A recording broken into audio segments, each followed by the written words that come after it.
Fuse wire, ठीक है। Fuse wire actually alloys होते हैं जिनका मेल्टिंग पॉइंट बहुत कम होता है। जैसे ही रेजिस्टेंस बढ़ता है या एक्स्ट्रा चार्ज आता है, जैसे मान लो ये मेन न्यूट्रल और ये अर्थिंग, आपको अभी भी बताएं, कई बार लोग शॉर्ट सर्किट कर देते हैं। मतलब जैसे ये वायर गया और इसको बल्ब को जलाना था, अब अगर बल्ब नहीं है तो पूरा का पूरा चार्ज एक साथ चला गया, तो इलेक्ट्रॉन का फ्लो एकदम फास्ट हो गया, इतना फास्ट हो जाता है कि ओवरलोड ऑफ चार्ज हो जाता है। तो ओवरलोडिंग के कारण क्या होता है, कई बार अप्लायंसेस जल जाते हैं शॉर्ट सर्किट के कारण, ठीक है। अगर एडिक्वेट अमाउंट ऑफ, जैसे पहले क्या होता था कि लोग चार्जर खराब हो जाते थे तो नया नहीं लेके रिपेयर कराते थे, तो जो लोकल रिपेयर करने वाला है वो चार्जर को थोड़ा बहुत करके चालू कर देता था, फिर वो फ़ोन ही उड़ता था सीधे सामने वाले का, समझ में। चार्जर उड़ गया तो माना नहीं सामने वाला, तो उसने बनवा लिया तो फ़ोन को उड़ा देता था। तो एक्स्ट्रा जब चार्ज पहुंच जाता है तो डिवाइस उसको हैंडल नहीं कर पाता और डिवाइस खराब हो जाते हैं। तो एक्स्ट्रा चार्ज से डिवाइस में हीटिंग इफेक्ट या डिवाइस खराब ना हो, कहते हैं ओवरलोडिंग हो गई, कहते हैं ओवरलोडिंग से टीवी जल गई या ओवरलोडिंग से वॉशिंग मशीन खराब हो गई, तो वो ना हो इसके लिए क्या लगाए जाते हैं, फ्यूज वायर लगाए जाते थे पहले। अभी तो MCBs वगैरह आ गए बहुत सारे। तो फ्यूज वायर में क्या होता है, इसको ऐसे समझो कि यहाँ पर ये वायर है, ये आपका अप्लायंस है, महंगा वाला अप्लायंस जो भी, चाहे वो फ्रिज हो चाहे वॉशिंग मशीन हो, कुछ भी, ठीक है। तो जो ये है ना, इसके बीच में यहाँ पर एक फ्यूज वायर ऐसा होता था। फ्यूज वायर ऐसा चीनी मिट्टी का होता था, उसके ऊपर इधर एक क्लिप लगी रहती थी और फिर इधर एक क्लिप लगी रहती थी, और उस पर एक ऐसा वायर का कलर मैं चेंज कर देता हूँ, वाइट बना, ऐसा एक वायर लगा रहता था ऐसा, और फिर यहाँ से ये इधर सर्किट में जाता था, ऐसा होता था। तो जब यहाँ से हैवी लोड जाता था ना, तो उसके कारण ये यहाँ से मेल्ट हो जाता था, ये यहाँ से मेल्ट हो जाता था।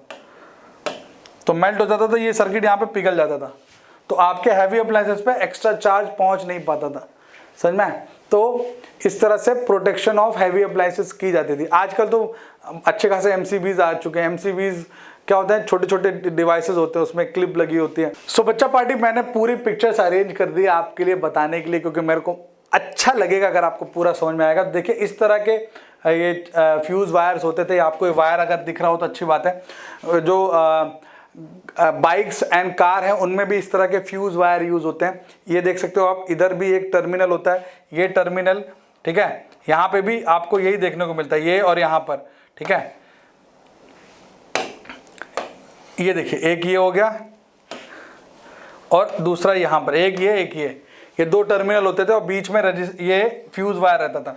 यहाँ पे देख सकते हो आप, यहाँ पे फ्यूज वायर है, और जब एक्स्ट्रा लोड आता था तो ये फ्यूज वायर देख रहे हो गर्म होके, आपको अगर दिख रहा हो, ये रेड हॉट होके मेल्ट हो जाता था।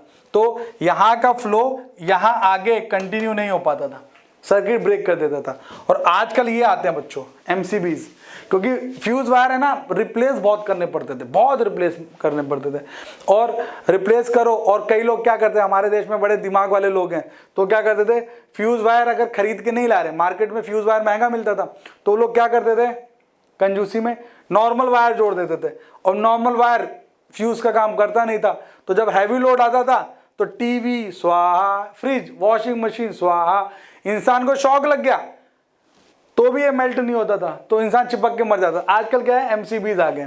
ये इस तरह के डिवाइसेस होते हैं, यहाँ पर आप इनपुट देते हो और यहाँ से आउटपुट लेते हो। तो अगर मान लो हैवी लोड आया तो ये अपने आप ही ऑटो कट हो जाता है। ऑटो कट हो जाएगा तो महंगे अप्लायंसेस या शॉक के चांसेस नहीं होते। जैसे स्पार्क होता है, हल्की सी भी स्पार्किंग हुई, हल्का सा भी कुछ हुआ, ये तुरंत ऑटो ड्रिप हो जाता है। समझ में आया बच्चा पार्टी बात। So these sort of fuse wires were used in earlier days, now सब काम यही मचा देता है। ठीक है बच्चा पार्टी, तो आपको ये याद रखना है कि fuse wire is old school कहानी, आपको पता होनी चाहिए। याद रखना, ये आपको कोई पूछ लेगा तो आपको बताना बनता है भैया, क्योंकि यू आर कील स्टूडेंट ना, कील वाले तो चाहते ही हैं। ठीक है, याद रखना, ये जीवन में है ना, आपके जीवन में है ना, कील का फील है ना, बहुत काम आने वाला है। अच्छी तरह पढ़ना, क्योंकि आपके भविष्य के लिए बहुत ज़्यादा ज़रूरी है।